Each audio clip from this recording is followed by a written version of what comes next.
Hindi ko alam kung ano yung sasabihin ko kay ating nagtitinda pero buti na lang madali lang pala bumili. Kamatis, itlog na maala, tas may seaweed at suka challenge.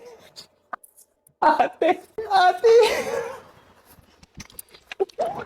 oh, first time ko lang kakain ito, itlog na maalat na may kamatis ho. Hindi ko pa alam kung tama ba yung pagkakagawa ko dyan.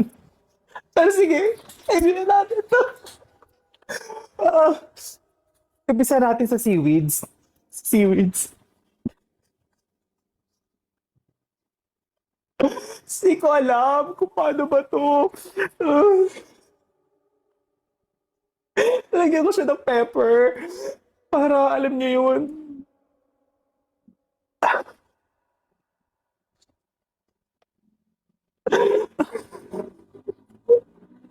Isa, ah,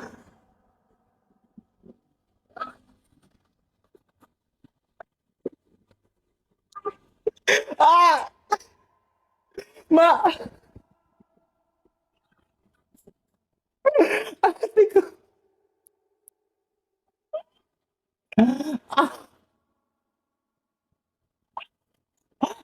Nakakain na.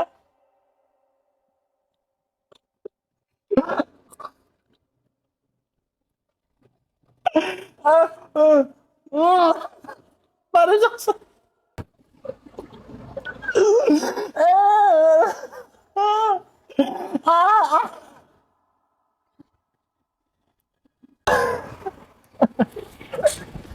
siwi. Ate, siwi. Yung ah, para siyang mga itlog-itlog na maliliit.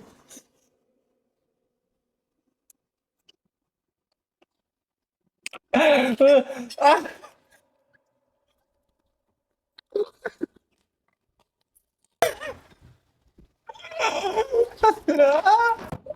ah, what? Ito try ko naman yung itlog na maalat. Sabi niyo, masarap po ito. Ah, subukan. Ang anghang, ang anghang yung seaweeds. Ah, paano ba ito kainin yung itlog na maalat na may tomato? Ito ba? Hmm.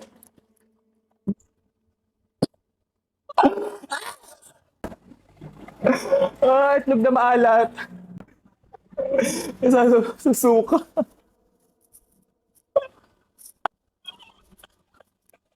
Mami! Ah! Itlog.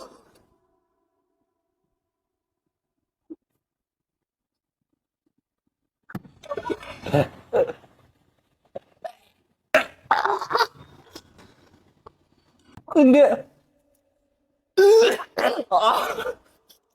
Sorry. Sorry na.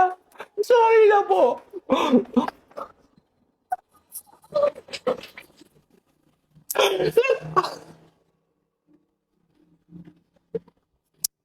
Sabihin yung ate ako. Nilunok. Nilunok ko na. 1, 2, 3.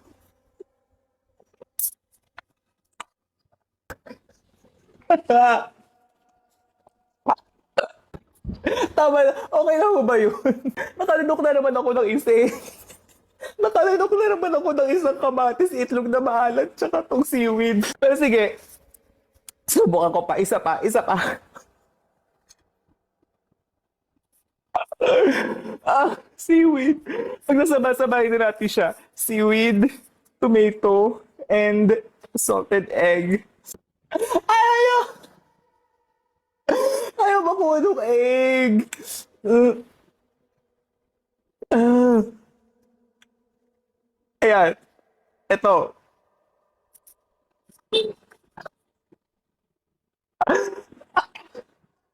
Oh my...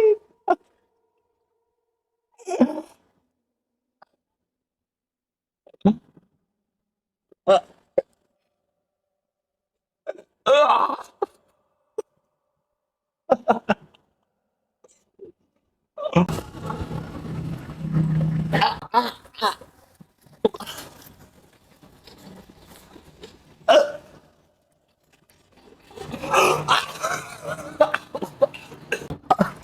Ano na?